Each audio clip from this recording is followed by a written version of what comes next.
जी, आज के लेक्चर का आगाज करते हैं। पहले प्रीवियस लेक्चर में से कोई क्वेश्चन पूछना चाहते हो तो पूछ लीजिए।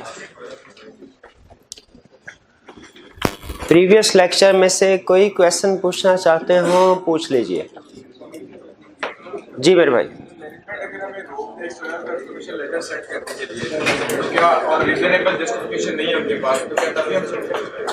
अगर मैनेजमेंट हमें कंफर्मेशन लेटर सेंड करने से रोक दे और रीजनेबल जस्टिफिकेशन ना हो, क्या फिर भी हम कंफर्मेशन लेटर सेंड कर सकते हैं? इसका जवाब है नहीं कर सकते। जिस तरह प्रोफेशनल क्लियरेंस लेटर में हमने ये कंसेप्ट सीखा था कि प्रीडिसेसर ऑडिटर को लेटर सेंड करने से पहले क्लाइंट की परमिशन की ज़रूरत है। अगर क्लाइंट परमिशन ना दे फिर क्या लेटर फिर भी सेंड करते हैं? नहीं, बल्कि हम कहते हैं ये स्कोप लिमिटेशन हो गई और विड्रॉ कर लेते हैं। एग्जैक्टली उसी तरह अगर मैनेजमेंट कंफर्मेशन लेटर हमें सेंड नहीं करने देती और मैनेजमेंट के पास रीजनेबल जस्टिफिकेशन नहीं है तो फिर हम कंफर्मेशन लेटर सेंड नहीं करते मैनेजमेंट की परमिशन के बगैर। तो फिर क्या करते हैं? Scope limitation. ठीक है, उसके मुताबिक फिर रिपोर्ट को हम उसमें क्वालिफाइड या डिस्क्लेमर ऑफ ओपिनियन एक्सप्रेस करेंगे। क्लियर हो गया क्वेश्चन? और कोई क्वेश्चन? कोई क्वेश्चन नहीं?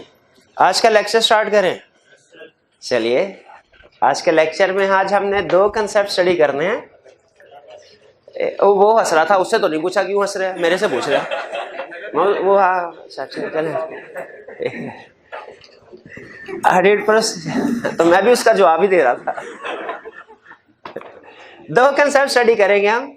Audit procedure when using confirmation request, कि अगर हमने कंफर्मेशन लेटर सेंड करना है तो स्टेप बाय स्टेप हमारा प्रोसीजर्स क्या होंगे। पहला कंसेप्ट क्या पढ़ना हमने?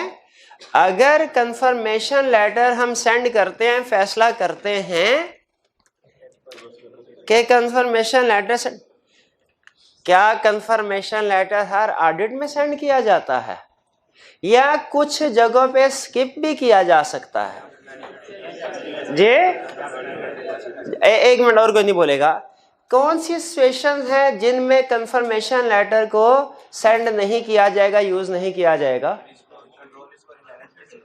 इनहेरेंट कंट्रोल लो, मटेरियल लेवल लो हो कि बैलेंस में मटेरियल हो। अच्छा, और हाँ जी, तो इसका मतलब ये हुआ हर ऑडिट में कंफर्मेशन लेटर सेंड करना रिक्वायर्ड नहीं है। लेकिन अगर चूंकि ये हाईली रिलायबल एविडेंस प्रोवाइड करता है, इसीलिए अक्सर ऑडिटर की कोशिश होती है कि कंफर्मेशन लेटर को सेंड करें। अगर ऑडिटर डिसाइड करता है कि उसने कंफर्मेशन लेटर को सेंड करना है तो स्टेप बाय स्टेप वो ये प्रोसीजर परफॉर्म करता है। क्या करता है? वो पहले डिसाइड करता है टाइमिंग ऑफ कंफर्मेशन, कि कंफर्मेशन लेटर किस टाइम पे सेंड करना चाहिए, इंटरम डेट पे या फाइनल डेट पे। डिसाइड करता है एप्रोप्रिएट कंफर्मिंग पार्टीज, कि कौन सी पार्टीज को डेटर्स या क्रेडिटर्स में से कौन से डेटर्स या क्रेडिटर्स को कंफर्मेशन लेटर सेंड करना चाहिए। डिसाइड करता है इंफॉर्मेशन टू बी कंफर्म्ड, कि हमें कौन सी इंफॉर्मेशन कंफर्म करवानी चाहिए। क्या हमें सिर्फ क्लोजिंग बैलेंस कंफर्म करवाना चाहिए या कोई अदर इंफॉर्मेशन भी। फिर डिसाइड किया जाता है टाइप ऑफ कंफर्मेशन, कौन सी कंफर्मेशन सेंड की जाए, पॉजिटिव कंफर्मेशन या नेगेटिव कंफर्मेशन। फिर ऑडिटर सिग्नेचर ऑब्टेन करता है ऑथोराइज्ड रिप्रेजेंटेटिव ऑफ क्लाइंट के कंफर्मेशन के ऊपर। फिर ऑडिटर एप्रोप्रिएट प्रोसीजर परफॉर्म करता है रिप्लाईज पे। फिर एक समरी बनाता है और अपना कंक्लूजन लिख देता है कि उसका कंक्लूजन क्या है, क्या डेटर्स ठीक है या इनमें कोई प्रॉब्लम है, या क्रेडिटर्स ठीक है या इनमें कोई प्रॉब्लम है। भाई समझ आया? ये तो मैंने समझाया ही नहीं, ये तो मैंने जो लिस्ट थी वही एक तरह की रीडिंग करवाई है मैंने। अभी इसको वन बाय वन, आपको पता है ऑडिट हम ऊपर ऊपर से नहीं गुजारते, उसके अंदर घुस के कंसेप्ट को समझते हैं, एक एक कंसेप्ट को। अब आइए जरा देखते हैं ये क्या कहता है। पहले ओवरऑल कंसेप्ट आपको समझ लग गया कि समझाना क्या चाह रहा है। अगर हमने डिसाइड किया कि कंफर्मेशन लेटर सेंड करना है, यूज करना है, फॉर एग्जांपल डेटर्स की एग्जांपल लेते हैं, डेटर्स का एरिया हम वेरीफाई कर रहे हैं, उसमें हमने डिसाइड किया कि कंफर्मेशन लेटर को यूज करेंगे, तो फिर हमने क्या step by step procedure perform करना है। सबसे पहले कहता है डिसाइड करो टाइमिंग ऑफ कंफर्मेशन, कि किस टाइम पे कंफर्मेशन लेटर सेंड करना है, यानी फाइनल ऑडिट पे या इंटरिम ऑडिट पे, फाइनल डेट पे या इंटरिम डेट पे। देखिए नॉर्मली कंफर्मेशन लेटर जिन एरियाज में यूज किया जाता है वो बैलेंस शीट एरियाज होते हैं, इसीलिए बेहतर होता है कि कंफर्मेशन लेटर जो है वो फाइनल ऑडिट फाइनल डेट में, यानी अगर ईयर एंड 31 दिसंबर तो 31 दिसंबर के बैलेंसेस को कंफर्म करवाया जाए। बेहतर क्या है कि कंफर्मेशन लेटर जब सेंड किया जाए बैलेंस कंफर्म करवाया जाए डेटर से, किस डेट वाला बैलेंस कंफर्म करवाया जाए, ईयर एंड वाला 31 दिसंबर वाला।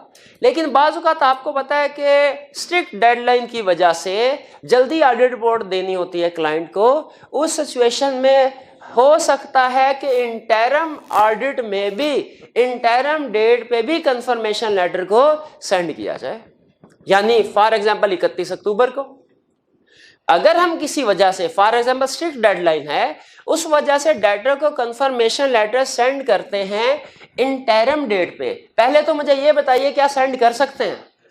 बिल्कुल कर सकते हैं, लेकिन इसमें एक इशू राइज होता है कि अगर इंटरिम डेट पे कंफर्मेशन लेटर जैसे 31 अक्टूबर पे कंफर्मेशन लेटर सेंड किया, रिपोर्ट तो हम दे रहे होते हैं 31 दिसंबर के बैलेंस पे, तो इंटरिम डेट पे कंफर्मेशन लेटर सेंड करेंगे वो तो कंफर्म होगा 31 अक्टूबर वाला, तो नवंबर और दिसंबर के ट्रांजैक्शन में मिसस्टेटमेंट हो सकती है। तो फिर इस रिस्क को कैसे कवर किया जाए? नवंबर दिसंबर की ट्रांजैक्शन का किया गया।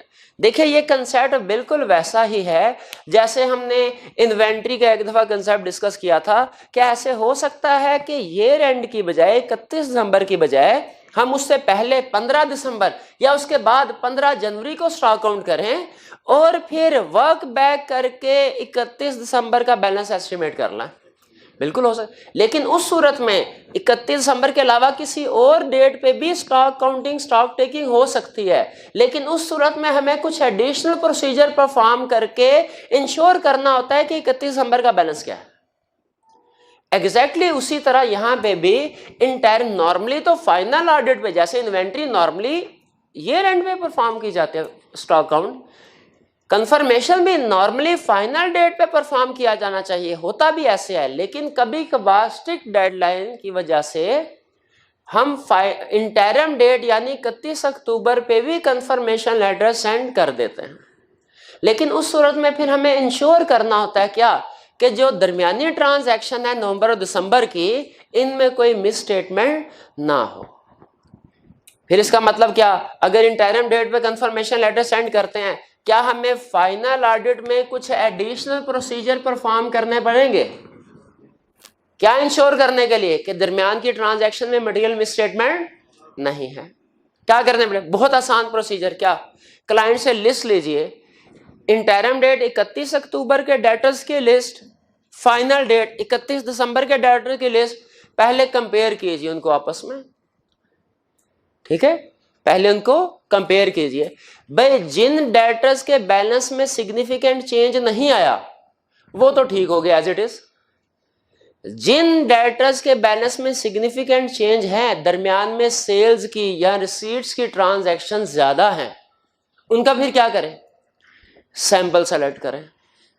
सैंपल सेलेक्ट करके क्या करें? टेस्ट ऑफ कंट्रोल परफॉर्म करें। क्या करें? टेस्ट ऑफ कंट्रोल परफॉर्म करें। और फिर जो मेजर ट्रांजैक्शंस हैं, जो मेजर यानी जिनकी अमाउंट ज्यादा है, उनका सैंपल सेलेक्ट करें और सब्सटेंटिव प्रोसीजर यानी टेस्ट ऑफ डिटेल भी परफॉर्म करें। बिल्कुल समझ आया? देखिए ऑडिटर के प्रोसीजर होते हैं, सिंपल रखे कंसेप्ट। ऑडिटर के प्रोसीजर होते हैं 3 तरह के, risk assessment procedure, test of control, substantive procedure. हम यही तीनों काम कर रहे हैं। इंटरिम डेट पे कंफर्मेशन लेटर सेंड किया, फाइनल डेट पे एडिशनल प्रोसीजर क्या परफॉर्म करने हैं? सबसे पहले इंटरिम डेट के डेटर्स का बैलेंस फाइनल डेट के बैलेंस के साथ कंपेयर कीजिए। ये क्या होगा? Risk assessment procedure. एक तरह से समझाने के लिए मिसाल दे रहा हूं। फिर उसके बाद जो नवंबर दिसंबर की दरमियानी ट्रांजैक्शन इंटरवीनिंग पीरियड की, उनका सैंपल सेलेक्ट करें, टेस्ट ऑफ कंट्रोल परफॉर्म कर लें। फिर हाई वैल्यू आइटम को सेलेक्ट करके टेस्ट ऑफ डिटेल्स भी परफॉर्म कर लें। और टेस्ट ऑफ डिटेल्स क्या होती हैं?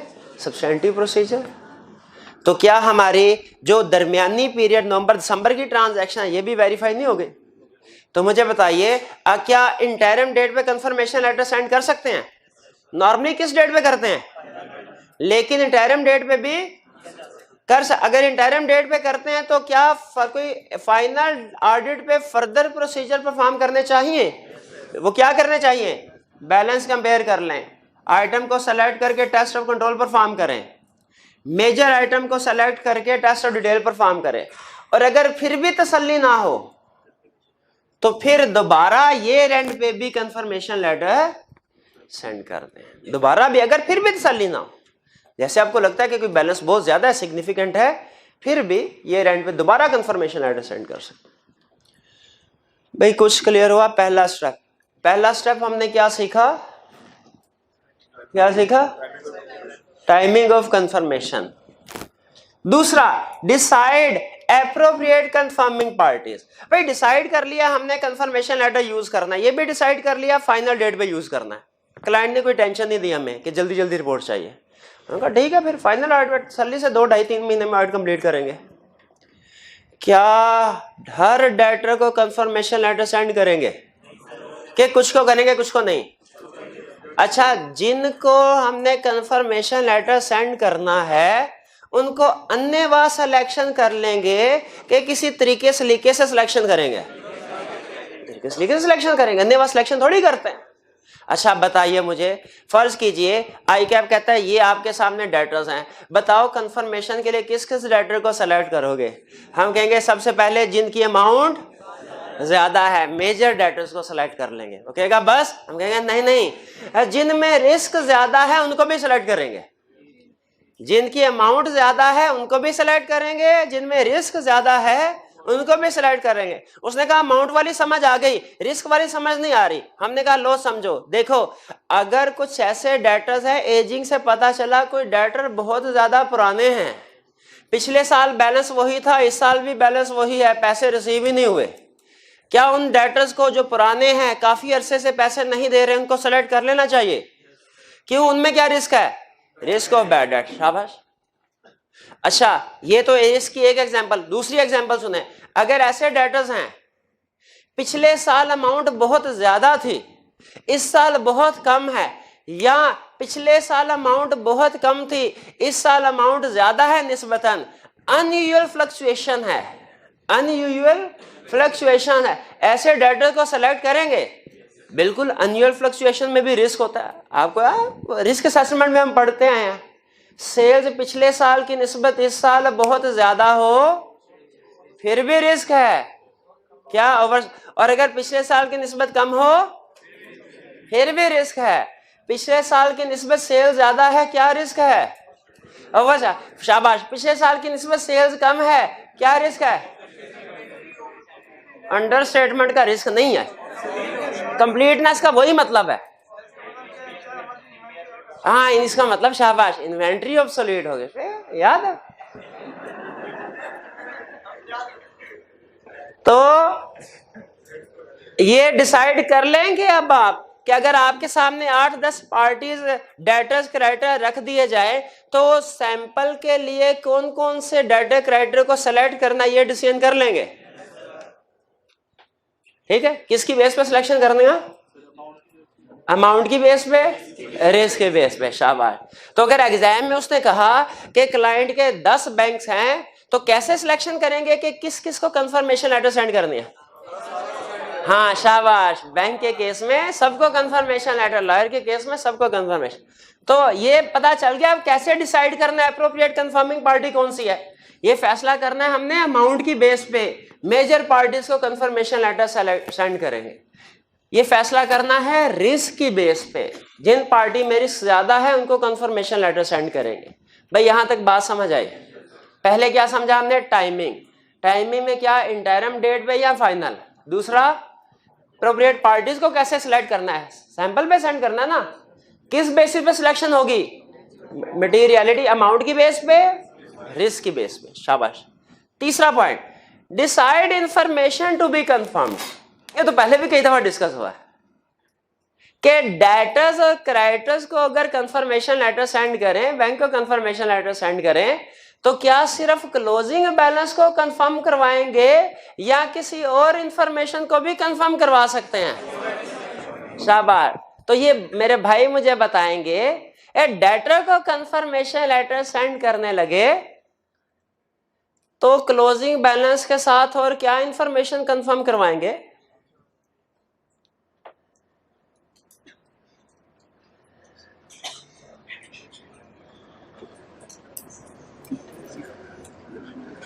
जी, क्यों करवाएंगे? हाँ, क्लोजिंग बैलेंस, शाबाश। और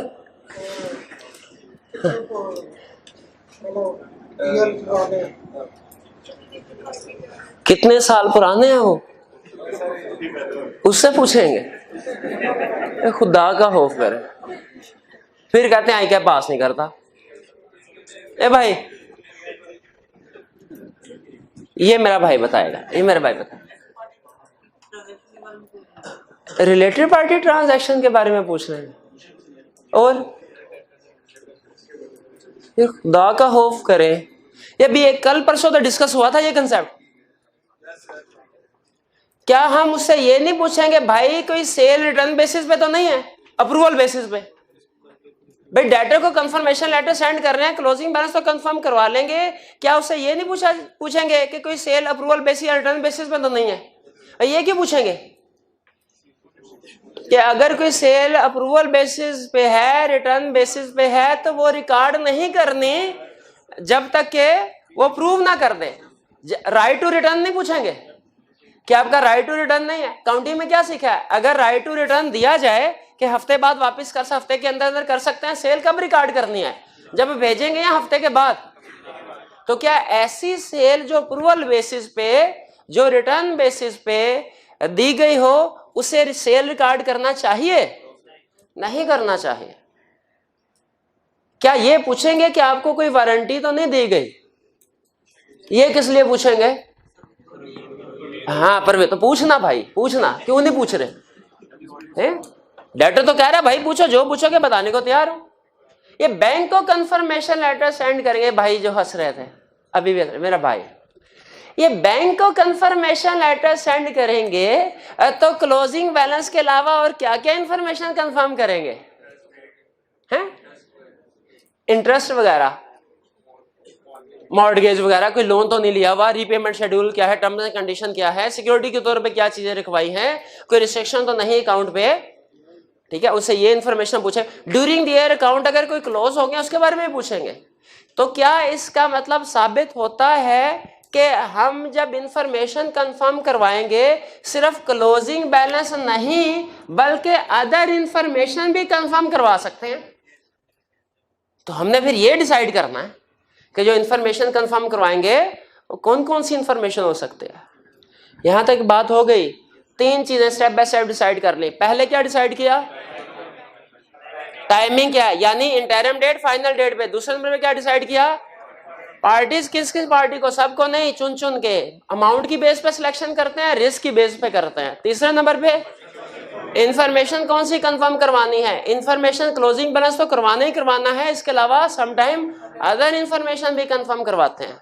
फिर डिसाइड टाइप ऑफ कंफर्मेशन, किस टाइप की कंफर्मेशन सेंड करनी है, पॉजिटिव के नेगेटिव, किस टाइप की कंफर्मेशन सेंड करनी है, पॉजिटिव के।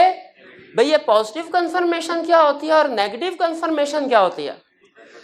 देखिए इनकी शक्लों सूरत में फर्क कोई नहीं होता, ठीक है, इनकी वर्डिंग में फर्क होता है। पॉजिटिव और नेगेटिव कंफर्मेशन की वर्डिंग में फर्क होता है। पॉजिटिव कंफर्मेशन में लिखा होता है, सर हमारे क्लाइंट ने आपसे 10 लाख रुपया रिसीव करना है, बताइए आपने कितने पैसे देने हैं। 10 लाख देना है तो भी जवाब दीजिए, अगर डिसएग्रीमेंट है, कोई ऊपर नीचे की अमाउंट है तो भी जवाब दीजिए। दोनों सूरतों में जवाब मांग रहे हैं। ये कौन सी कंफर्मेशन? पॉजिटिव। नेगेटिव की वर्डिंग क्या होती है? सर हमारे क्लाइंट ने आपसे 10 लाख रिसीव करना है, बताइए आपके मुताबिक कितनी अमाउंट है। अगर 10 लाख ही है तो रिप्लाई ना कीजिए, अगर कम ज्यादा है, डिसएग्रीमेंट है, तो फिर रिप्लाई कीजिए। यानी इस सिचुएशन में कब रिप्लाई मांग रहे हैं? डिसएग्रीमेंट।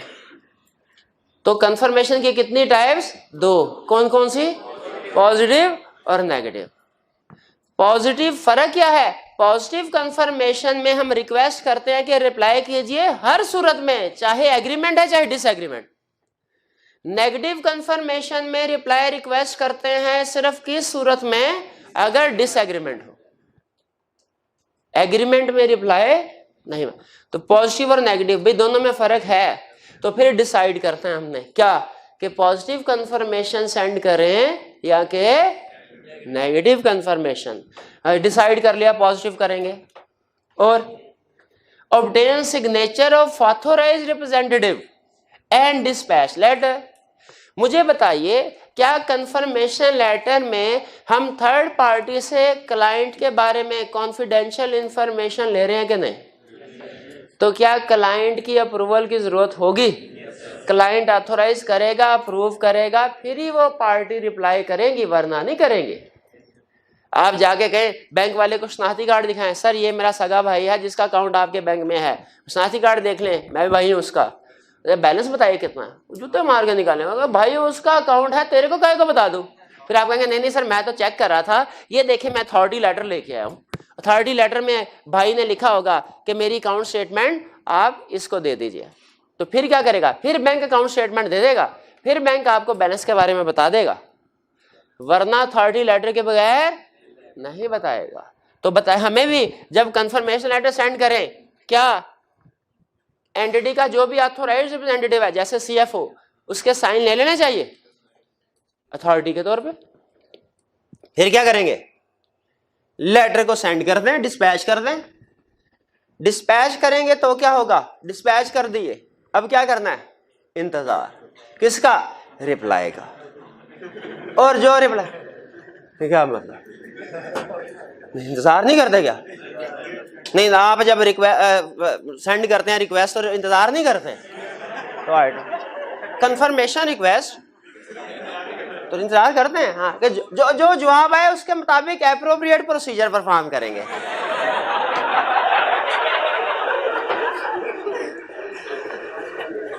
यानी अगर डिसएग्रीमेंट आता है तो क्या करना है, और अगर रिप्लाई ही नहीं आता तो क्या करना? रिप्लाई। ठीक है, इफ नो रिप्लाई, अगर रिप्लाई आया ही नहीं, फिर अल्टरनेट आईडी नहीं, अल्टरनेट प्रोसीजर, अल्टरनेट प्रोसीजर भाई, अल्टरनेट प्रोसीजर। या इफ देयर इज डिसएग्रीमेंट तो क्या करना है? यानी भाई देखें जो भी रिप्लाई आएगा उसके मुताबिक प्रोसीजर डिसाइड करें। और एंड में क्या करना है? समरी। ठीक है, समरी बनानी है सारे कंफर्मेशन की, और फिर उसके नीचे जो हमारा कंक्लूजन होगा कि debtors free from material misstatement या नॉट फ्री फ्रॉम मटेरियल, जो भी कंक्लूजन है वो लिख देंगे, समरी बनाएंगे, कंक्लूजन। ये प्रोसीजर सारे क्लियर हो गए? ठीक है, कोई प्रॉब्लम तो नहीं? अभी हमने क्या सीखा कि जब ऑडिटर डिसाइड करता है कि उसने कंफर्मेशन लेटर सेंड करना है तो स्टेप बाय स्टेप क्या प्रोसीजर परफॉर्म करता है? पहले टाइमिंग कंफर्म करेगा, मुराद इंटरम डेट या फाइनल डेट। फिर उसके बाद डिसाइड करेगा एप्रोप्रिएट कंफर्मिंग पार्ट के किन किन पार्टी को सेलेक्ट करना है। यहाँ पे कंफर्मिंग पार्टी से क्या मुराद है? वो पार्टी जिनको कंफर्मेशन लेटर सेंड कर रहे हैं, जैसे हमारे क्लाइंट के डेटर्स, जैसे हमारे क्लाइंट के क्रेडिटर्स, जैसे हमारे क्लाइंट के बैंकर्स, लॉयर्स, वो है कंफर्मिंग पार्टीज। और कैसे सेलेक्ट करते हैं डेटर्स या क्रेडिटर्स को? किस बेसिस पे? मेजर अमाउंट वाइज, जिनकी अमाउंट ज्यादा हो और ये मेरे रिस्क ज्यादा हो। फिर इसके बाद डिसाइड करना है इंफॉर्मेशन टू बी कंफर्म्ड, मतलब सिर्फ क्लोजिंग बैलेंस या कुछ अदर इंफॉर्मेशन, एडिशनल इंफॉर्मेशन को भी, उसकी भी एग्जांपल शेयर कर लिया हमने। फिर डिसाइड करना टाइप ऑफ कंफर्मेशन, भाई कौन सी कंफर्मेशन है? दो तरह की, पॉजिटिव और नेगेटिव। क्या फर्क है पॉजिटिव और नेगेटिव में? हम हर केस में कहते हैं रिप्लाई करें, चाहे एग्री या चाहे डिसएग्री। नेगेटिव में रिप्लाई रिक्वेस्ट करना सिर्फ डिसएग्रीमेंट के केस में। फिर सिग्नेचर लेंगे अथॉरिटी के तौर पे, लेटर सेंड कर लेंगे। फिर जो भी जवाब आएगा उसके लिहाज से एप्रोप्रिएट प्रोसीजर जो है, रिप्लाई के लिहाज से एप्रोप्रिएट प्रोसीजर परफॉर्म करेंगे। और एंड में समरी बना लेंगे कंक्लूजन की जी कोई प्रॉब्लम? आगे चलें नेक्स्ट कंसेप्ट की तरफ। कोई बर्डन तो नहीं ज़हन पे? चलिए नेक्स्ट कंसेप्ट हम क्या स्टडी करने जा रहे हैं, टाइप्स ऑफ कंफर्मेशन। कि हम जो कंफर्मेशन लेटर सेंड करेंगे वो कितनी टाइप्स का होगा। कितने टाइप्स का होगा? 2 टाइप्स का होगा। कौन सी टाइप्स का होगा? Positive, negative. भाई क्या फर्क है दोनों में? पॉजिटिव कंफर्मेशन में हम रिक्वेस्ट करते हैं हर हाल में नहीं, हर सिचुएशन में। पता नहीं किस हाल में हो हर सिचुएशन में, चाहे बैलेंस एग्री करता है चाहे डिसएग्री करता है, रिप्लाई करते हैं इन ऑल केसेस। जबकि नेगेटिव कंफर्मेशन में हम रिक्वेस्ट करेंगे कि सिर्फ रिप्लाई कीजिए अगर डिसएग्रीमेंट होगा। अच्छा मुझे बताइए, आप ऑडिटर बैठे हैं बड़े बड़े, दोनों में से आपके ख्याल में पॉजिटिव कंफर्मेशन है नेगेटिव कंफर्मेशन, कौन सी ज्यादा रिलायबल है? Positive confirmation. पॉजिटिव कंफर्मेशन ज्यादा रिलायबल है, ठीक है। Negative confirmation less reliable, positive confirmation more reliable है, नेगेटिव कंफर्मेशन लेस रिलायबल है। भाई नेगेटिव कंफर्मेशन क्यों लेस रिलायबल है? इसलिए कि नेगेटिव कंफर्मेशन में हमारे पास कोई एक्सप्लिसिट एविडेंस नहीं होता, हमारे पास कोई लेटर कोई कागज मौजूद नहीं है जिस पे लिखा हो कि बैलेंस एग्री करती है पार्टी, कोई एक्सप्लिसिट एविडेंस नहीं। भाई पॉजिटिव कंफर्मेशन में तो हमारे पास एविडेंस मौजूद होता है ना, कोई कहे क्या सबूत है तुम्हारे पास कि पार्टी बैलेंस से एग्री करती है, हम कहते हैं ये लेटर।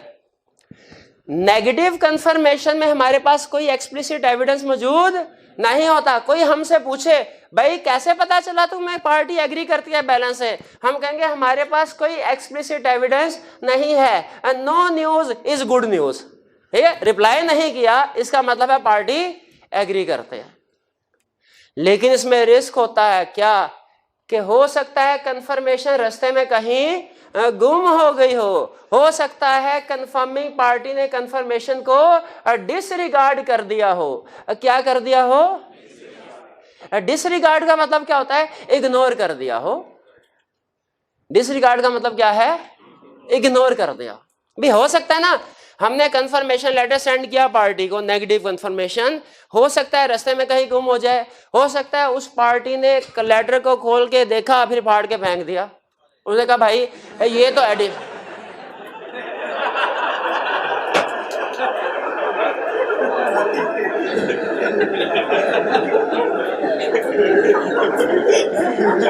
उसने कहा भाई ये तो सारा दिन अपना काम करते रहते हैं, वो खत्म नहीं होता, ये एडिशनल वर्कलोड आ गया, अब कौन सारी इतनी चेकिंग करे और फिर इनको जवाब दे, फाड़ के फेंक दिया। हो सकता है उसने कहा हो कि सर 50 करोड़ का फर्क है, लेकिन वो जो रिप्लाई उसने सेंड किया रास्ते में कहीं गुम हो गया हो। तो इसीलिए याद रखे positive confirmation more reliable, negative confirmation less reliable. क्यों लेस रिलायबल? हमारे पास कोई एक्सप्लिसिट एविडेंस नहीं होता नेगेटिव कंफर्मेशन के केस में। हो सकता है कंफर्मेशन रास्ते में कहीं गुम हो गई हो या कंफर्मिंग पार्टी ने क्या कर दिया हो? डिसरिगार्ड कर दिया हो। क्या कर दिया हो? डिसरिगार्ड का मतलब क्या है? इग्नोर कर दिया हो। इसीलिए वो कहते हैं कि जी नेगेटिव कंफर्मेशन को यूज आपने करना है तब जब ये कुछ कंडीशंस पूरी हो। कंडीशन की तरफ आते हैं, पहले पॉजिटिव कंफर्मेशन देख लें। पॉजिटिव कंफर्मेशन ज्यादा रिलायबल जरूर है नेगेटिव कंफर्मेशन की तरफ की निस्बत, लेकिन इसमें भी रिस्क है।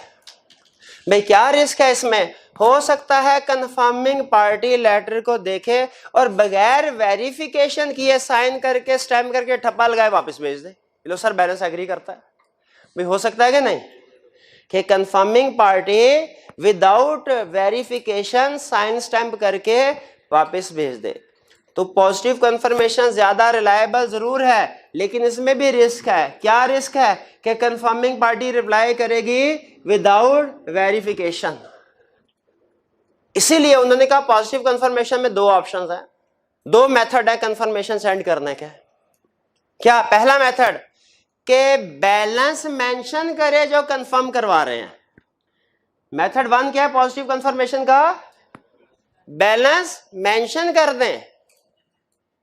इसमें असल में रिस्क होता है कि पार्टी साइन स्टैम्प करके अन्य वापस कर देगी। दूसरा मेथड क्या है कि बैलेंस को मेंशन ना करें। दूसरा मेथड क्या है, बैलेंस को मेंशन ना करें।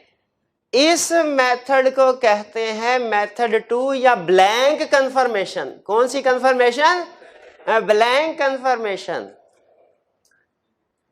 पॉजिटिव कंफर्मेशन की कितनी टाइप्स? कौन कौन सी? Method 1, method 2। मेथड 1 में क्या करते हैं, अमाउंट लिख के भेजते हैं, जिसमें रिस्क है क्या, वो party without due verification reply कर देगी। तो दूसरा तरीका क्या है भाई, अमाउंट के बगैर कंफर्मेशन लेटर सेंड करो। अमाउंट के, अब देखिए अमाउंट के बगैर कंफर्मेशन लेटर सेंड की, अब तो वो जो कंफर्मिंग पार्टी है उसे अपना रिकॉर्ड चेक करना पड़ेगा। हम उसे क्या कहेंगे इसमें, कहेंगे हमारे क्लाइंट ने आपसे कुछ पैसे लेने हैं, आप बताइए कितने पैसे लेने हैं। अब तो वो साइन स्टैंप करके नहीं भेज सकते ना, अब तो उन्हें वेरिफिकेशन करके ढूंढ के फिर अमाउंट लिखनी पड़ेगी। तो बताइए मेथड 1 बेहतर कि मेथड 2 बेहतर?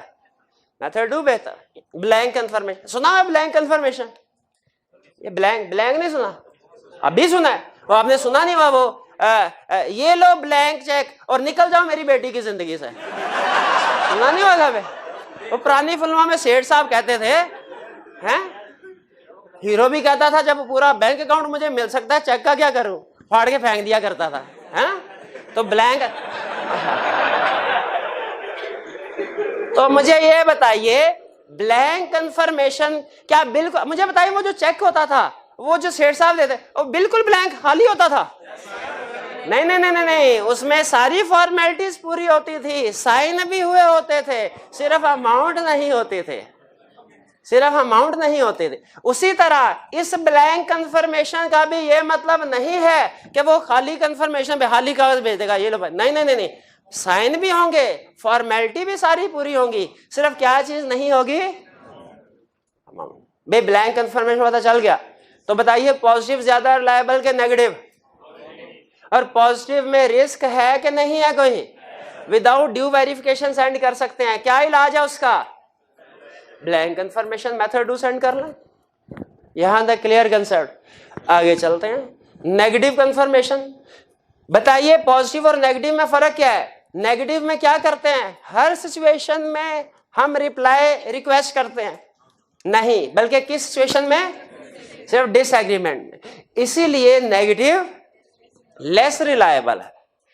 इसीलिए ऑडिटिंग स्टैंडर्ड ने कहा, उन्होंने कहा हम आपको इजाजत तो दे देते हैं, नेगेटिव कंफर्मेशन यूज कर सकते हैं, इजाजत है, मना नहीं है, लेकिन उन्होंने कहा ये सिर्फ उस वक्त यूज करें नेगेटिव कंफर्मेशन जब all of following conditions are met. जब नीचे जो 4 कंडीशन हैं, चारों की चारों कंडीशन मीट हो रही हो, तब कंफर्मेशन लेटर नेगेटिव सेंड कर सकते हैं। कंफर्मेशन की कितनी टाइप्स? 2, एक पॉजिटिव एक नेगेटिव। नेगेटिव लेस रिलायबल, लेकिन यूज करने की इजाजत है कब? जब चारों की चारों कंडीशन पूरी हो जाए। हमारे इस लेक्चर का सबसे अहम हिस्सा शुरू होने जा रहा है, अटेंटिव हो जाइए। जो आईकैप ने केस स्टडीज में सबसे ज्यादा पूछा है, पूरे चैप्टर में ज्यादातर क्वेश्चन केस स्टडी के आते हैं, और इस पूरे चैप्टर में सबसे ज्यादा केस स्टडी में जिस कंसेप्ट को पूछा हुआ है आईकैप ने, वो ये आपके सामने अब पढ़ाने जा रहा हूं, अटेंटिव होकर सुनिए। कंसेप्ट क्या है? क्या ऑडिटर पॉजिटिव कंफर्मेशन को यूज कर सकता है? हाँ बिल्कुल, जब मर्जी कर ले। क्या ऑडिटर नेगेटिव कंफर्मेशन को यूज कर सकता है? हाँ कर सकता है, लेकिन चूंकि लेस रिलायबल है, सिर्फ उस वक्त यूज करना है जब चारों की चारों कंडीशंस पूरी हो रही हो। भाई कौन सी कंडीशन पूरी हो रही हो? पहली condition, when a large number of small balances, when population consists of a large number of small balances, when population से क्या मुराद है? डेटर सारे के सारे। पॉपुलेशन से क्या मुराद है? ऑडिट में जब स्टैट में आप समझते होंगे पढ़ते होंगे पॉपुलेशन बड़ी किस्म की होती है। ऑडिट में जब कभी हम लफ्ज पॉपुलेशन बोलेंगे, इससे मुराद वो सारी की सारी ट्रांजैक्शंस होती हैं जो किसी भी टी अकाउंट में हो। पॉपुलेशन से मुराद क्या होता है? सारी की सारी ट्रांजैक्शन जो किसी भी टी अकाउंट में। तो डेटर्स की पॉपुलेशन से क्या मुराद है? सारे के सारे डेटर्स जो कंपनी के हैं। व्हेन, पहली कंडीशन क्या है? When population consist of large number of. अच्छा, एक कंसेप्ट हमेशा मैं कंफ्यूज कर देता हूं, दो फ्रेज हैं वो मिक्स कर देता हूं मैं, जरा आप मुझे बताइएगा दोनों में फर्क क्या है। एक है large number of small balances और एक है small number of large balances. तो दोनों एक ही बात हुई ना? नहीं, एक बात नहीं हुई, दोनों में तो जमीन आसमान का फर्क है। भाई क्या फर्क है? जब हम कहते हैं large number of small balances, इसका मतलब क्या है? डेटर्स बहुत ज्यादा हैं छोटे छोटे। जब हम कहते हैं small number of large balances, इसका मतलब क्या है? डेटर्स थोड़े से हैं, अमाउंट बहुत ज्यादा है। तो मुझे बताइए नेगेटिव कंफर्मेशन में पहली कंडीशन क्या है? Large, small number of large balances. नहीं, large number of small balances. अच्छा, अगर समझ गया फर्क तो मुझे बताइए। आई कैप ने हमें डेटर्स दिए कुछ कैटेगरीज बना के कुछ डेटर्स दिए। एक कैटेगरी है 13 डेटर्स, उनसे 25 मिलियन रिसीवेबल है। दूसरी कैटेगरी है 250 डेटर्स, उनसे 13 मिलियन रिसीवेबल है। बताइए कौन सी कैटेगरी है? सोच के बताना है। Large number of small balances पहली के दूसरी, large number of small balances, और कौन सी वाली है? Small number of large balances, पहली वाले। तो नेगेटिव कंफर्मेशन में कौन सी वाली है? इसको चेंज करके small number of large balances तो नहीं कर देंगे? करेंगे आप, एग्जाम में करेंगे, नहीं करेंगे? चलें अभी देख लेते हैं। दूसरी कंडीशन, ये हमें एग्जाम में जो पहला डिसीजन है ना, ये पॉपुलेशन को देख के करना पड़ेगा, क्लासिफिकेशन को देख के करना पड़ेगा, कंपैरेटिव एनालिसिस करके करना पड़ेगा। कुछ कैटेगरी होगी जिनमें ज्यादा डेटर्स होंगे, अमाउंट कम, कुछ में डेटर्स कम होंगे, अमाउंट निस्बतन ज्यादा होगी। तो हमें डेटर्स को देख के कम है कि ज्यादा है डिसीजन करना पड़ेगा, लार्ज नंबर है कि स्मॉल नंबर। क्लियर हो गया? पहला। दूसरा, मजबूरी के तौर पे IRCR लिखा है स्पेस की वजह से। आपने, मैं एब्रीविएशन नॉर्मली यूज नहीं करता, आपने देखा होगा, लेकिन मजबूरी की वजह से जगह को सामने रखे, यह है inherent risk and control risk. आपने एब्रीविएशन यूज नहीं करनी, पूरा लिखना है।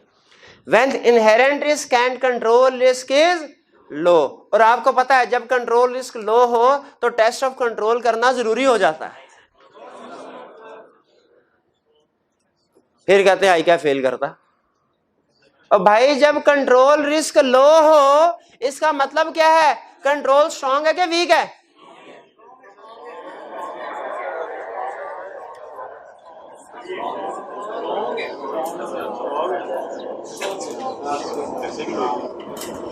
कंट्रोल रिस्क,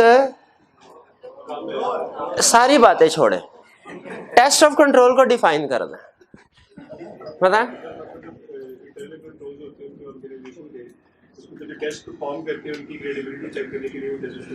क्या कह रहे हैं? नहीं, टेस्ट ऑफ कंट्रोल क्या है? ना ऑपरेटिंग इफेक्टिवनेस ऑफ कंट्रोल का लफ्ज आया, ना प्रिवेंटिंग, डिटेक्टिंग, करेक्टिंग का लफ्ज आया, ना असर्शन लेवल का लफ्ज आया। ये कौन सी डेफिनेशन है? फिर कहते हैं बूटा गारा काट दे।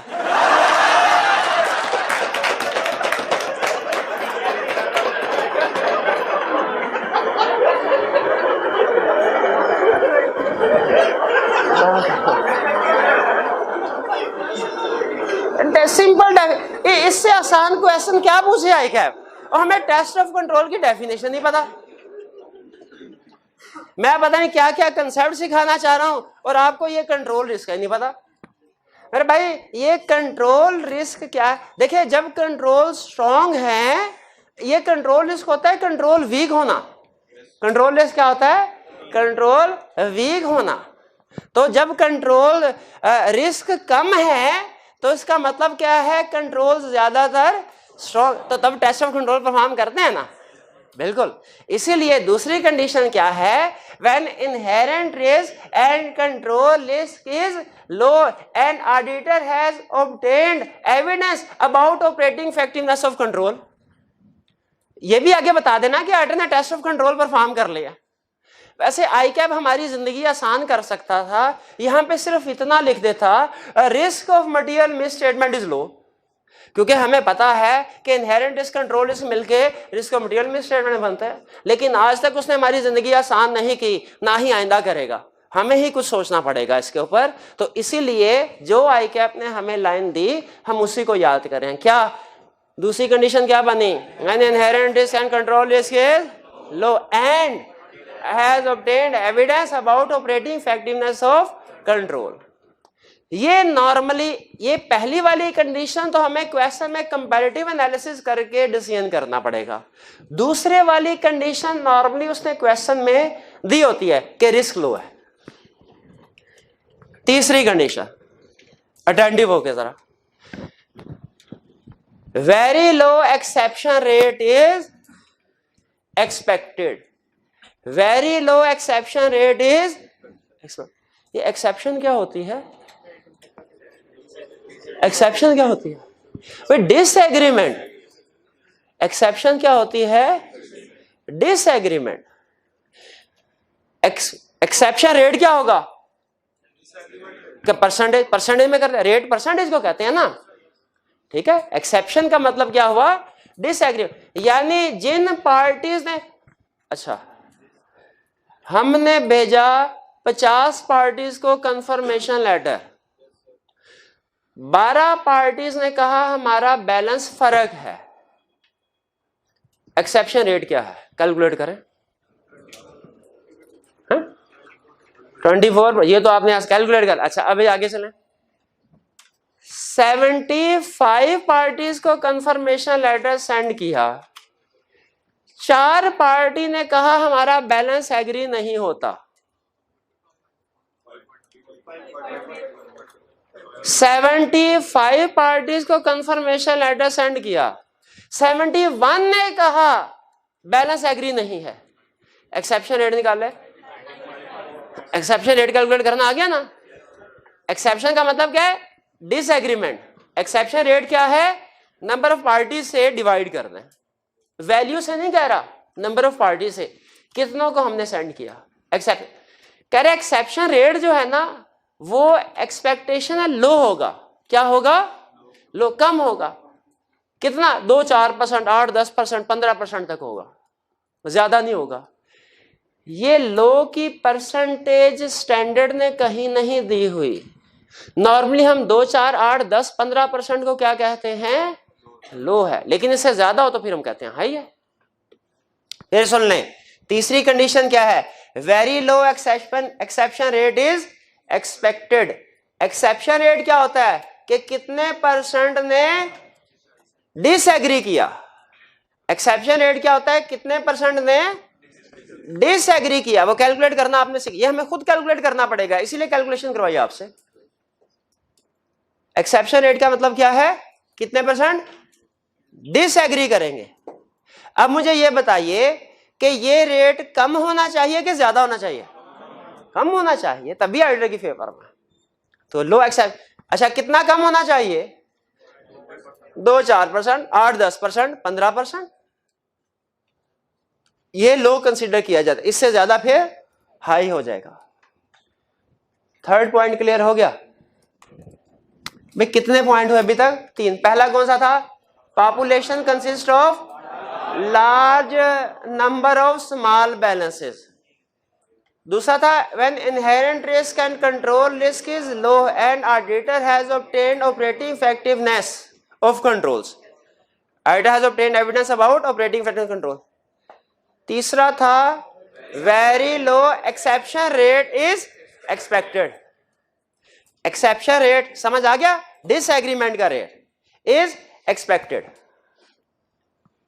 क्लियर होगी ये बात। Next, confirming party will not disregard, confirming party will not, यानी फोर्थ क्या है कि कंफर्मिंग पार्टी हमारे लेटर को डिसरिगार्ड, डिसरिगार्ड किसको कहते हैं, इग्नोर नहीं करेगी।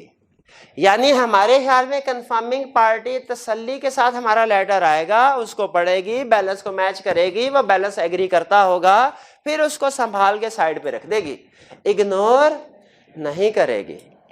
इसलिए कि अगर हमें पता चले कि कंफर्मिंग पार्टी इग्नोर करेगी तो फिर हम नेगेटिव कंफर्मेशन सेंड नहीं करेंगे, फिर क्या करेंगे, पॉजिटिव कंफर्मेशन। क्वेश्चन में कह दे, केस स्टडी का पॉइंट है, क्वेश्चन में कह दे साल कुछ गवर्नमेंट ऑर्गेनाइजेशन को आपने पॉजिटिव कंफर्मेशन लेटर सेंड किए थे, उन्होंने जवाब ही नहीं दिए, तो इस साल फैसला हुआ उनको नेगेटिव कंफर्मेशन लेटर सेंड कर दें, तो क्या ये डिसीजन ठीक है, नहीं। क्यों, क्योंकि कंफर्मिंग पार्टी ने डिसरिगार्ड की है। हमें पता है जब कंफर्मिंग पार्टी डिसरिगार्ड करेगी और कंफर्मेशन लेटर नेगेटिव सेंड, तो कौन सा करेंगे, पॉजिटिव, ठीक है। अच्छा अब बताइए फोर्थ कंडीशन क्या है, confirming party will not disregard, disregard किसको कहते हैं, इग्नोर को। भाई ये लाइन समझ आ रही है। अब सुने वो लाइन जो आई कैप ने लिखी है, सुने, Auditor is not aware of any circumstances that confirming party will disregard confirmation request. मैं समझ आई? Auditor is not aware of any circumstances. Auditor को नहीं पता किसी भी ऐसी सिचुएशन का क्या कि confirming party will disregard confirmation request. वैसे दोनों सेंटेंस को आमने सामने लिख के एनालिसिस करें ना तो आपको लगेगा बात एक ही कर रहे हैं, अल्फाज मुख्तलिफ हैं, बात एक ही कर रहे हैं, ठीक है। तो बेहतर है अगर आप आई कैप के अल्फाज यूज कर सके वो ज्यादा बेहतर है, लेकिन ये भी ठीक है, ये भी चलेगा, लेकिन बेहतर है आई कैप वाले अल्फाज यूज कर लें। फोर्थ कंडीशन क्या है, auditor is not aware of any circumstances that confirming party will disregard. लेकिन एक चीज ध्यान में रखें, इधर भी नॉट एक दफा है, आई कैप वाले सेंटेंस में भी एक दफा है, इसे दो दफा नहीं करना। स्टूडेंट क्या कहते हैं, सर सेंटेंस लिखा क्या, आई कैप ने नंबर नहीं दिए, सेंटेंस क्या लिखा, confirming auditor is not aware of any circumstances that confirming party will not disregard confirmation request. बताइए आई कैप नंबर देगा, तो नहीं देगा भाई, एक दफा दो दफा नोट कर लें, वो तो नोट नोट पॉजिटिव हो जाता है ना, यस हो जाता है, ऐसे होता है, नहीं ऐसे नहीं होता। पहली दफा ना हुआ, दूसरी दफा भी ना हुआ तो ना ही है, वो यस नहीं होता। लेकिन लेकिन कहीं सेंटेंस का मतलब ना बदल जाए, इसलिए हमने ध्यान रखना है।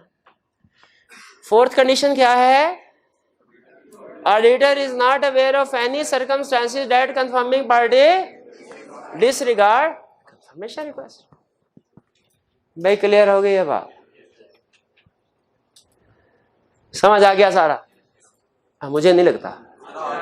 अच्छा जरा केस स्टडी के कंसेप्ट्स की तरफ आते हैं। अब वो बातें जो आई कैप गुर की बातें केस स्टडीज के लिए खास तौर पे। पहला क्वेश्चन, आपने बताना है कौन सा मेथड यूज होगा, पॉजिटिव के नेगेटिव। शुरू करें, अटेंटिव होके, जो कुछ सीखा है उसका इम्तिहान है। पहला क्वेश्चन मेरा, अगर क्वेश्चन में उसने आई कैप हमें केस स्टडी में पूछे, इंफॉर्मेशन दी और नीचे रिक्वायरमेंट में था बताओ मेथड कौन सा यूज करेंगे, केस स्टडी देखा, चारों की चारों कंडीशन पूरी हो रही थी, कौन सा मेथड, कोई भी कर सकते हैं, तो नेगेटिव ज्यादा बेहतर है ना, इसमें ये एफिशिएंट मेथड होगा। अगर कोई भी चारों कंडीशन पूरी हो रही है तो नेगेटिव ज्यादा बेहतर है, इसमें हमें रिकॉर्ड कम रखना पड़ेगा, हिसाब किताब कम रखना पड़ता है। तो जब कोई भी कर सकते हैं तो बेहतर कौन सा है, नेगेटिव।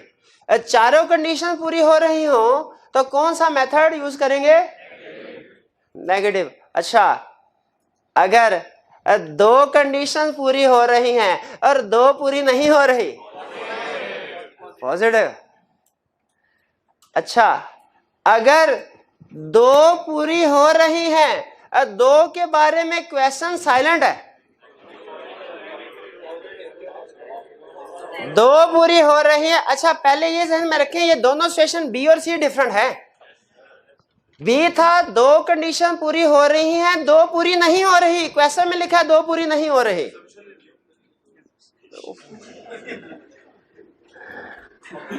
और क्वेश्चन में वो चीख चीख के कह रहा है 2 पूरी नहीं हो रही, तो जब अच्छा तीसरी, तो भाई आखिरी वाली बात पहले करना कि तीसरी वाली में assumption लेंगे। फिर शुरू से 4 कंडीशन क्वेश्चन में लिखा है, चारों की चारों कंडीशन पूरी हो रही हैं, 2 पूरी हो रही हैं, 2 लिखा है नहीं पूरी हो रही, 2 पूरी हो रही हैं, 2 के बारे में क्वेश्चन साइलेंट है, 2 पूरी हो रही हैं, 2 के बारे में क्वेश्चन साइलेंट है। हम लिखेंगे पॉजिटिव, लेकिन अज्यूम करना है कि जो कंडीशन नहीं वो पूरी हो रही है, अज्यूम करना, और ये assumption लिखनी है, ये assumption लिखनी है कि अदर 2 कंडीशंस आर मेट। दोनों में फर्क समझ आया? नहीं, नेगेटिव, ये नेगेटिव, सॉरी नेगेटिव करेंगे, नेगेटिव करेंगे और कंडीशन लिख देंगे। फर्क समझ आया? दोबारा से, क्वेश्चन में अगर चारों की चारों कंडीशन पूरी हो रही हो,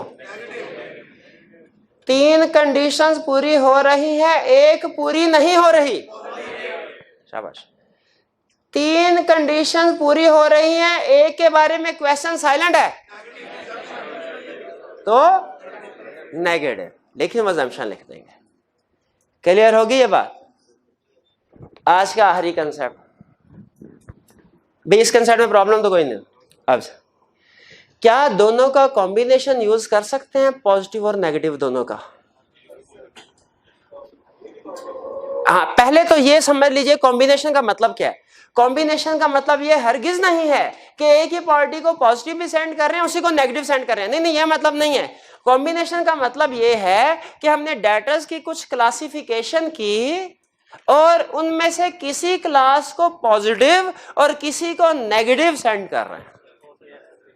क्या ये पॉसिबल है? बिल्कुल पॉसिबल है। एग्जाम्पल से समझे,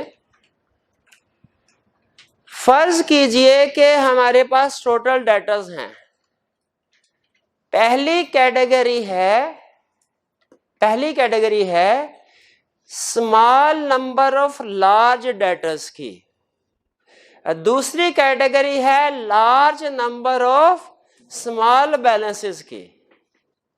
तो बताइए, जो small number of large balances हैं पॉजिटिव, और जो large number of small balances है नेगेटिव, गलत, हाँ नेगेटिव, बाकी की 3 कंडीशंस पूरी करके। भाई ये समझ आया कि नहीं? चल, ये था हमारा, नहीं छोटी का। भाई देखे, सारा कुछ कंसेप्ट पढ़ लिया, अगर केस स्टडी ना की तो किसी काम का है कंसेप्ट? नहीं। मुझे बताइए, हमारा स्टूडेंट ऑडिट में किस वजह से फेल होता है? क्या इस वजह से फेल होता है कि उसे कंसेप्ट नहीं आते, उसने रटा नहीं लगाया होता? नहीं नहीं, इस वजह से भी फेल होते हैं। एक दूसरी बड़ी वजह फेल होने की ये होती है, हाँ जी, कि कहते हैं हम तो अभी सिर्फ लेक्चर ले लेते हैं, तैयारी करेंगे आखिरी महीने में, तैयारी करेंगे आखिरी में, तो लिख ले पहले सफे पे, पहले, हाँ लिखवाता हूं ना, पहले सफा तो निकाल, उसमें मैंने मुझे बताओ रिवीजन वाली बात लिखी है कि नहीं लिखी?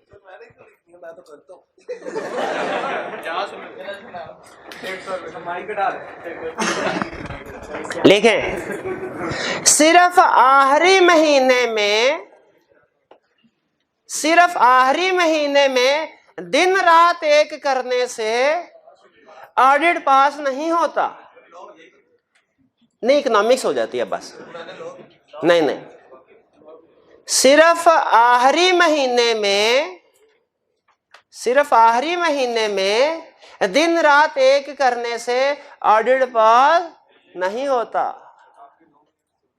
अब वो जो आपका दोस्त है ना खुरम, और जो आपको ये कहता है कि मैंने तो बस 4-5 दिन तैयारी की थी, पास हो गया, वो झूठ बोलता है। वो झूठ लिखें खुरम जो 4 दिन तैयारी का कह के पास करता है वो झूठ बोलता है। आपका क्या कह रहा है? क्या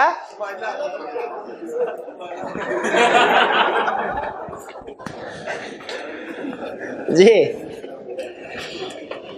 तो अब आते हैं हम केस स्टडी की तरफ। अच्छा हाँ, रीजन बता रहा था आपको। पहली रीजन ये कि पीरियोडिकली रिवीजन नहीं, हर हफ्ते रिवीजन नहीं करते। दूसरी कहते हैं आखिरी महीने जाके तैयारी करेंगे। आखिरी महीने तैयारी नहीं होती, लिखी बड़ी बात है। आखिरी महीने ऑडिट की तैयारी नहीं होती। जब हमारा टारगेट ये होना चाहिए कि जब हमारा सेशन खत्म होगा, ना सिर्फ ये कि सिलेबस कंप्लीट हो चुका होगा, बल्कि 1-2 दफा रिवीजन भी हो चुकी होगी। टारगेट ये होना चाहिए। ठीक है, चलिए अब आते हम पेज 267 पे। आइए पेज 267।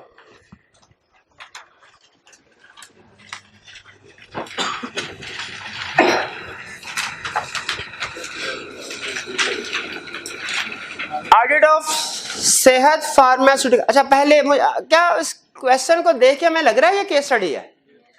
बिल्कुल। तो पहले रिक्वायरमेंट पढ़ लेते हैं। कह रहा है evaluate the decision regarding sending of negative confirmation.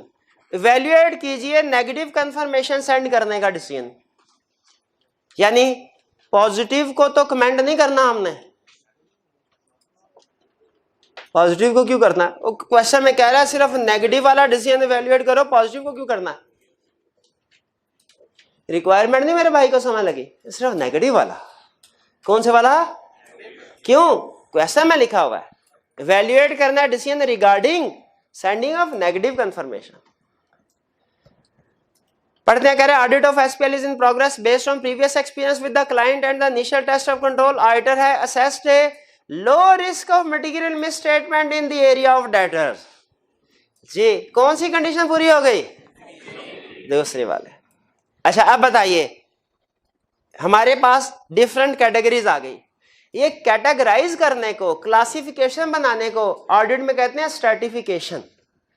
Stat में भी शायद आपने ये नाम टर्म पढ़ी होगी, स्ट्रैटिफिकेशन पढ़ी है? स्टैट ही नहीं पढ़ी? अच्छा ठीक है। तो क्लासिफिकेशन उससे क्या पूछना, पढ़ी है कि नहीं? स्टैट पढ़ी है तो उसमें स्ट्रैटिफिकेशन की टर्म नहीं थी। अच्छा नहीं, कोई बात नहीं। स्ट्रैटिफिकेशन का मतलब क्या होता है? क्लासिफिकेशन।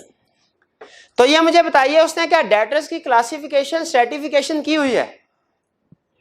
बिल्कुल की हुई है। इसमें एक है डिस्ट्रीब्यूटर, एक है हॉस्पिटल्स एंड क्लिनिक। बताइए दोनों में से कौन सा small number of large balances है? डिस्ट्रीब्यूटर। और कौन सा large number of small balances है? कौन सा? Hospitals and clinic. इसका मतलब यह हुआ डिस्ट्रीब्यूटर पे कौन सी कंफर्मेशन? उसने कहा नहीं कमेंट करने को, लेकिन हम देख सकते हैं कि पॉजिटिव कंफर्मेशन सेंड होगी। और हॉस्पिटल एंड क्लिनिक पे नहीं। अच्छा ये बताइए होलसेलर रिटेलर, आपको क्या लग रहा है wholesaler and retailer small number of large balances हैं कि large number of small balances? हाँ मुझे भी लार्ज नंबर ऑफ, भाई ये लग रहा है small number of large balances तो नहीं है ना? ज्यादा है कि कम है? ज्यादा है। अब एनालिसिस ऑफ कंफर्मेशन में कह रहा है गिवन बिलो। अच्छा अब देखें नेगेटिव का उसने कहा तो हॉस्पिटल और रिटेलर को डिस्कस करेंगे, बाकी को डिस्कस नहीं कर रहे। Hospital and clinic number of customer 205, balance outstanding 31,200। कितनी कंफर्मेशन भेजी? हॉस्पिटल को कितनी कंफर्मेशन भेजी? 75 नेगेटिव। कितनी रिसीव हुई? 4। तो बताइए 75 भेजी, 71 आई ही नहीं, तो बताइए एक्सेप्शन रेट कितना हुआ?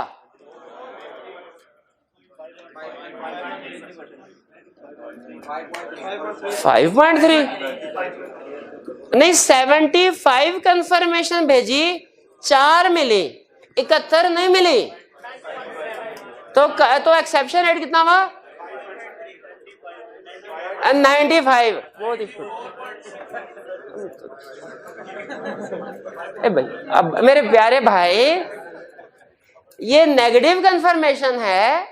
नेगेटिव कंफर्मेशन में जिसका जवाब आए वो एक्सेप्शन है कि जिसका जवाब ना आए वो एक्सेप्शन है? ये कहते हैं जिसका जवाब ना आए, फिर कहते हो ना। अब भाई नेगेटिव कंफर्मेशन में जिसका जवाब आया वो एक्सेप्शन है, क्योंकि नेगेटिव कंफर्मेशन का असूल ही यही है कि अगर डिसएग्रीमेंट हो तो फिर रिप्लाई करना है।